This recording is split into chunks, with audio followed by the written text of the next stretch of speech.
বাবা মহিদুল, এই যে মাংসের ব্যাগগুলো দেখতেছো, এই ধরো, এই ব্যাগটা তুমি তোমার খালারে দিবে, এই ব্যাগটা তুমি তোমার ফুপুরে দিবে, এই ব্যাগটা তুমি তোমার নানিরে দিবে, আর এই ব্যাগটা তোমার বড় চাচারে দিয়ে এসো, ঠিক আছে? জি আব্বা। আচ্ছা দাও।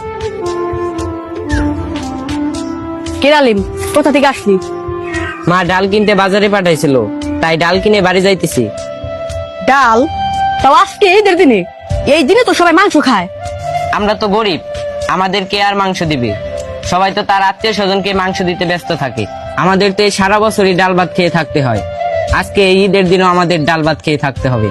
আর হয়তো তুমিও তোমার কোন আত্মীয়র বাড়ি মাংস দিতে যাইতেছো। হ্যাঁ আলিম, তুমি ঠিক বলছো, আমি আমার আত্মীয়দের বাড়ি মাংস দিতে যাইতেছি। ঠিক আছে, তুমি যাও, দেরি করলে তোমার মাংস নষ্ট হয়ে যেতে পারে।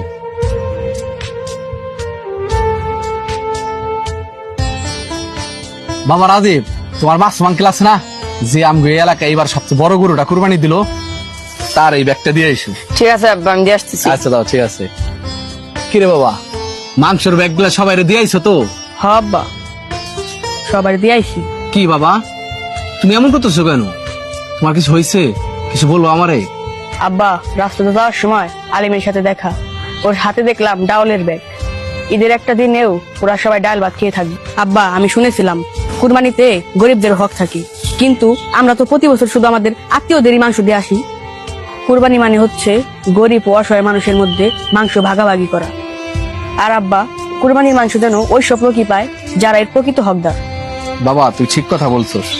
আমরা ওই সব লোকদেরই মাংস দিয়ে থাকি যারা নিজেরাই কোরবানি দিতে পারে, আর আমরা এই কারণে দেই যাতে তাদের সাথে সম্পর্ক ভালো থাকে, তারা আমাদের ভুল না বোঝে। কিন্তু তুই আমার চোখ খুলে দিছস। এই নে বাবা, এই মাংসের ব্যাগটা আলিমের বাসায় দিয়ে আয়। ঠিক আছে আব্বা। আচ্ছা যা। আলিম, এ আলিম, কি হয়েছে মহিদুল, তুমি ডাকতেছো কেন? এই দেখো আলিম, তোমার জন্য মাংস নিয়ে এসেছি। সত্যি তুমি আমার জন্য মাংস নিয়ে এসেছো? যেহেতু সবাই এই দিনে কুরবানির মাংস খাবে, তোমারও তো কুরবানির মাংস হক আছে, এই নাও। মনে রাখবেন, কোরবানির মাংসে গরিব ও অসহায় মানুষের অধিকার রয়েছে। ঈদের আনন্দ তখনই পূর্ণতা পায় যখন সে আনন্দ সবার ঘরে পৌঁছে যায়। তাই আসুন, এইবারের কোরবানিতে আমরা শুধু নিজেদের মানুষদের নয়, সেই মানুষগুলোর কথাও ভাবি যারা সারা বছর অপেক্ষা করে ঈদের এক টুকরা মাংসের জন্য।